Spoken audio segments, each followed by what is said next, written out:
Guys and girls, what's fucking crack-a-lackin'? So you're probably wondering why I'm doing this video from my car. Well, this is very simple. It's Christmas time, as everybody fucking knows, and I have the two knuckleheads, the missus and the kiddo downstairs. They are wrapping the final bit of gifts. I have been kicked out of the basements, and frankly, my entire video room is a complete fucking write-off, because that's where we tend to do, it's the alcove in the basement, and that's where we tend to wrap Christmas gifts. Finally, motherfuckers, I'm here to give you a video. So I was supposed to do this video yesterday, but I was in Fredericton with the band. We went up there looking at gear, and we were supposed to go Monday. The original day, we were supposed to go Monday. Unfortunately, well, it was a fucking shitstorm of weather. 100 kilometer an hour or 100 mile, well, 100, to be about 60 to 70 mile an hour winds, 100 kilometer winds, and a lot of rain. So we're like, yeah, no, we're going to go tomorrow because it's not doing anything. So here I am, fucking 2 full days late. And I'm in my car at an undisclosed location about 2 minutes from my house. I have decided, after saying that I was going to do a top 10, I'm doing a top 5. And I'm going to list the other records. They're not honorable mentions. Unfortunately, I can't rank them properly the way I really want to, because I would be doing this fucking in January, not in December. So what I'm going to do is I'm going to talk about the records that I did like that didn't make the cut officially, because the top 5 are the top 5 and they're not changing. It's just no ifs, ands, or buts. So pretty much these other ones I'm going to kind of go through sort of quickly. I'm not going to spend fucking 2 hours doing a video, because fuck that nonsense. So here's the records that come out that I enjoyed, but I couldn't fucking rank because I would have been changing my mind every 10 fucking minutes. And I don't know how anybody can keep track of this stuff. I mean, yes, I do have the, the power of online, but the problem is like, I have a job, I have a fucking family, I have a band that I'm in. That's next year at some point, I'm going to be getting a guitar, and I'm going to be fucking around with that and writing shit. So I'm going to be busy. But the good thing is I have the ability of my buds to go back and check in with. Yeah, I don't know how the rest of you guys do it. I really don't. I may have to just start taking I may have to start taking down like an Excel sheet, spreadsheet, and just start putting this shit down. Anyways, I'm fucking over 3 minutes into this thing now, and all you guys have heard me do is waffle like a twat. So I'm going to start from the bottom. And when I say the bottom of this list, there's 1, 2, 3, 4, 5, 6, 7, 8, 9, 10, 11. There's 11 records. Understand that the bottom doesn't mean it's bad. It means it's this set of 11 records is so fucking good. Like, I mean, it's so stupidly good, but I can't rank it because I would change my mind every 10 fucking seconds on it. So these are the records that some would call them honorable mentions. They're the records that are so fucking good that if you haven't checked them out, you need to. So this is a record that was released on June 30th of 2023, and it was released out on Memento Mori Records. It is Coffin Mulch's Spectral Intercession. And just so you know, I don't fucking edit my videos, and if you've never watched my videos, I don't edit, and I don't fucking... For me to be able to buy these damn records, it would cost me a divorce. Okay, I'm not spending the fucking money because, frankly, it doesn't matter where I buy it, whether it's Bandcamp or any online or from the... I would have to see the band themselves and buy it from the band itself, from them themselves, and no one's coming to the East Coast of Canada, so apologies. I love yous all, but yeah, no, shit's getting expensive and I can't afford it.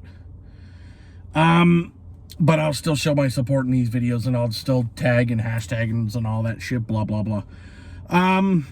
Coffin Mulch, total fucking Swedish death metal, HM2 fucking pedal guitar tone, and they reside out of Scotland. I sat down with my cousin's hubby and we listened to that. We listened to that cassette, and it just absolutely fucking rips. It's everything that you would love about Swedish death metal. The next one coming out literally the day before my birthday, which is October 27th. Autopsies, Ashes, Organs, Blood, and Crypts. This was released on Peaceville Records. It's a fucking autopsy record. What do you want? I don't need, and this is the thing. I don't need to get involved in terms of what these. If you know the band, you know the record that they put out. This just happens to be probably one of the best out of the last 3 or 4 that they put out. Crypta, Shades of Sorrow, all-female death thrash band. They released this record out on Napalm Records on August the 4th. I did a review for it. It's fucking amazing. It still kicks ass. Even after I went back to just give a quick refresher, and it still makes this 11 list. It's pretty much fucking flawless. Next one. This come out November the 3rd on Nuclear Blast Records. This is Suffocations, Hymn from the Apocrypha. Yeah, Apocrypha. Yeah, anyways. It's Suffocation. It's Suffocation. Finally, we get to hear the new vocalist that's been with them now for a little bit on a record, and there's so much shades of the early few records. It almost sounds similar to Pierce from Within, but with the new guy on vocals, and it's fucking awesome. A band and a record that I never thought I would be listening to. I'm very well aware of them. I know what they're capable of, but I never thought that they would ever make one of my lists, just because they've never been a band that I've been so fucking entrenched with like a lot of other cats are. Dying Fetus, released on September 8th on Relapse Records. Make Them Beg for Death. This has got all of the pukey, gurgly guts vocals, the fucking absolute putrid death metal riffs for days. It's a 3-piece, and they make Cannibal. It's like if Cannibal was only a 3-piece band, but more gurgly, and also slightly more technical, but they're on a technical ability on their own. Dying Fetus has been one of the classic bands in death metal for a very long time, and there's a very good reason, because this record fucking rips. Just wait till I get to my fucking number 1 record. You guys be like, wait, what? Okay. Some of you already know, because I'm pathetic like that. January 13th on Relapse Records. The next record is Dying of Everything by Floridian death metal, classic metal monsters, fucking obituary. It's an obituary record. What do you want? There's nothing. It's obituary at its best. It's slow, it's chuggy, it's Celtic Frost influenced, all the fuck. And probably one of the best tracks I think they've released in a long time is Be Warned, because it's just so slow, so crushing, big fat stupid riffs, and it's fucking good. It's good, goddammit. Okay, the next record we have is Creeping Death, Boundless Domain, and this was released out on June 16th, which is also on the same day as my number 1. And this was an independent release. It's death metal, bits of hardcore, slam, D-beat kind of stuff in there. If you're familiar with them, it's fucking excellent. It's fucking killer death metal. Moving on. A record that was very close to making it into my top 5. But the other band that made it to number 5 really sort of cemented itself kind of early on that it would be in my top list. Frozen Soul with Glacial Domination, that was released on May 9th through Century Media Records. Basically Texas version of Bolt Thrower. Bolt Thrower for those, for normal people, but people in the fucking States is Bolt Thrower. Everything about them screams Bolt Thrower. Except they talk about ice and snow and freezing temperatures and things. Right down to the female bassist in Sam Mosley. Yeah, everything about that band fucking rips. The riffs, the gear. Okay, because I'm a bit of a nerd.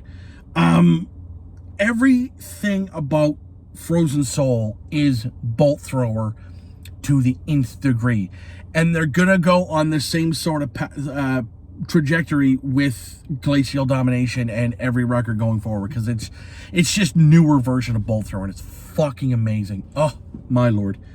A record by a band that no one is gonna see. It's coming straight out of left field. Enslaved. Heimdall, released March 3rd on Nuclear Blast Records. It's Viking blackened melodic metal. Okay? That's what it is. There's a little bit of death in there too.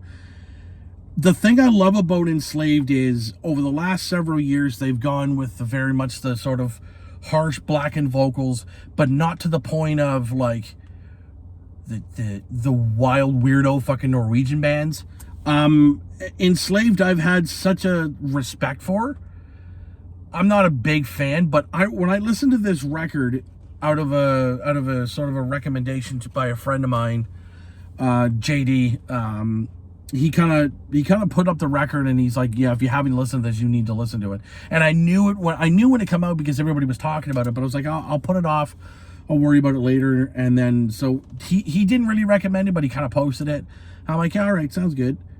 And I was completely blown away by this record. It's all of the ferocity, but there's enough melody with their I think it's their rhythm guitar player. He does most of the vocal or the melodic vocals, and it's beautiful. It's nasty, it's loud, it's crushing. There's riffs and there's great melodicism. September 22nd, Metal Blade Records, of course, Cannibal Corpse. They released their 8 billionth record, because it's what it feels like, I swear.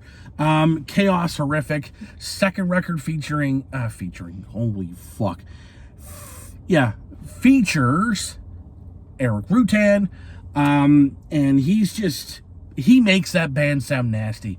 I never thought I would get basically the early Cannibal Corpse groove with the Hate Eternal nasty guitar tone.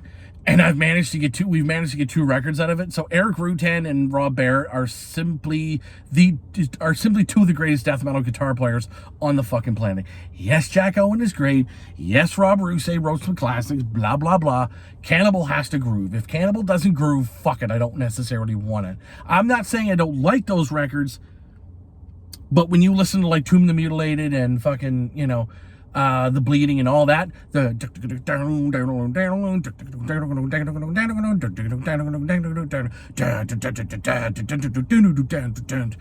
got if it doesn't fucking riff and chug, I don't want it. Okay, another record that came stupid close to getting into my top 5 or top 10, but I again switched it to 5. Overkill, Scorched, April 14th on Nuclear Blast Records. This is their 8 billionth record, better known as their 20th studio record. It's Overkill. What do you want? It's fucking solid. It's probably, it's as good as Ironbound was. But it's like Bobby's like old as shit and he's still giving it. Like he's like 63 years old or in his early 60s, and he's still kicking fucking ass like he was back in the fucking early days. You know what I mean? Okay, let's talk about the top 5, because the top 5, without a doubt, is where the fucking this is where the meat and potatoes are of the records for me this year. Released February 17th on Peaceville Records, Hellrippers, Warlocks, Grim, and Withered Hags. Again, like the Enslaved thing, it's blackened, it's metal, but there's speedy thrash in here. There's bagpipes. All the Scottish lore is in here.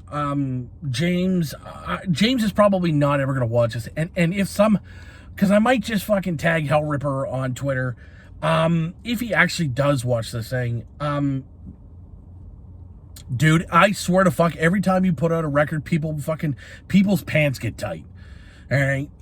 Every time you release a record, I'm gonna have my ears on it now, simply because after hearing the Affair of the Poison, Affair of the Poison. Apologies if I fucked that up. Dude, this is just fucking fantastic, and your artwork this time was amazing.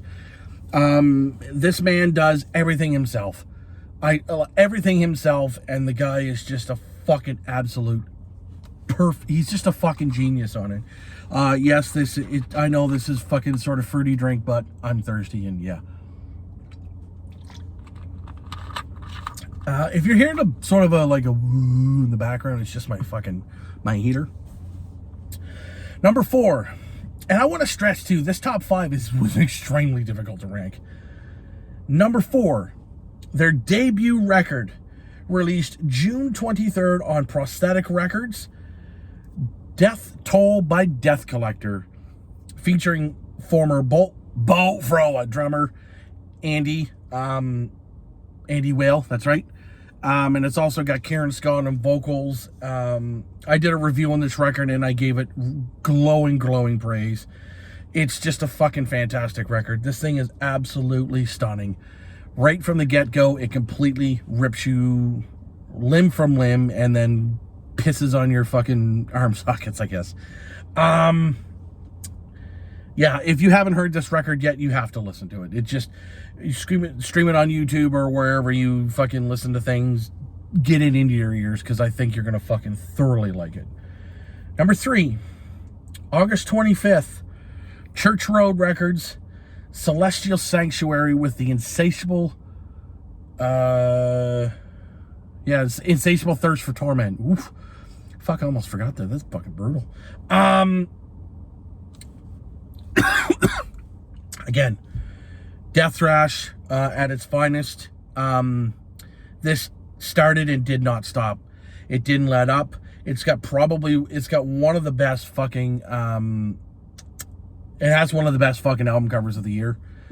Not to mention Hellripper and a couple others like Frozen Souls, Glacial Domination was amazing. Yeah, Celestial Sanctuary completely fucking rips ass. It's just amazing. And again, between this and my number 2, they could have flip-flopped, but the problem with number 2 is, yeah, I'll get to that in a sec.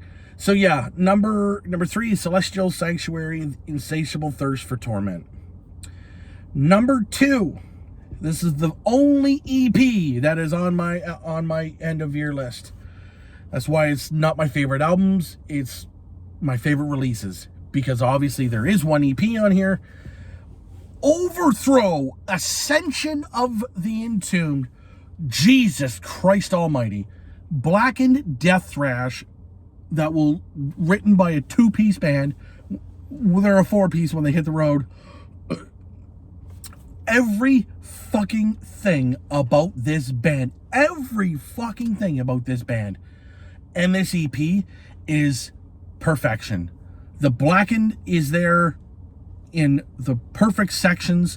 It's not like it's overdone. The death metal's there. The thrashy bits are in there. The vocals are they're very sort of low shouty, but they also have some high-pitched Blackened stuff in there, but it's not to the point of being unbearable. Without a doubt, if you go onto YouTube and you type in Overthrow, Ascension of the Entombed, and you listen to that title track, that intro riff is going to kick you in the dick, and it's going to be stuck straight fucking here in your frontal cortex, and it won't leave.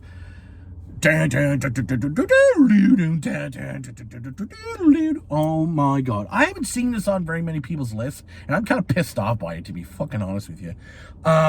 This is an amazing EP. If you haven't gotten into it, I don't know what your fucking problem is. Let's talk about number 1. And for those of you who know me and have been following me on either YouTube or online or social media, number 1 album of the year, based on 2 songs off of this record for the most part. The rest of the record is amazing. June 16th, Rise Above Records. Ladies and gentlemen, number 1, Church of fucking Misery, Born Under a Mad Sign. Everything about this record screams fucking badass. The songs Come and Get Me Sucker, Come and Get Me Sucker, the way they say is Come and Get Me Sucker. That song, and Most Evil. Church of Misery, for those of you who don't know, are a Japanese band, except for that one time they did a record with Scott Carlson singing from fucking Repulsion. Hey, cool. That's a great record, by the way. They went and got one of their earlier singers back on vocals for this record, and he didn't let up. This record is fucking stellar. If you like sludgy, doomy, stoner type shit, played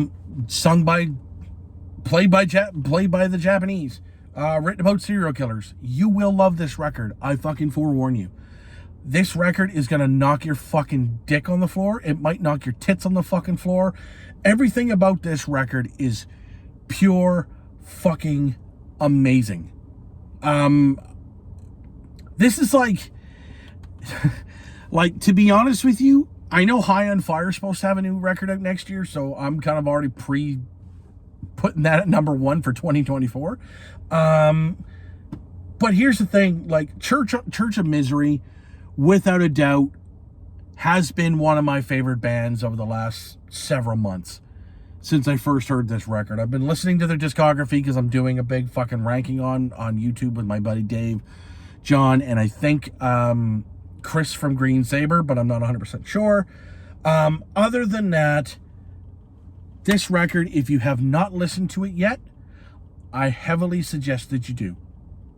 I heavily suggest that you do, because it's going to kick you in the fucking ass. I swear to you. I fucking swear to you. Come and Get Me, Sucker, and Most Evil. Most Evil and Come and Get Me, Sucker. If you listen to those two songs, you will go listen to them right now, and then thank me later, because those two songs right off the bat, without listening, even the rest of the record, Beltway Sniper and Freeway Madness, it's all fucking stellar. I ordered the record and the fucking thing hasn't come in yet, which is why I would have probably shown you, but I don't have it because, you know, holidays and blah, blah, blah. Anyways, that being said,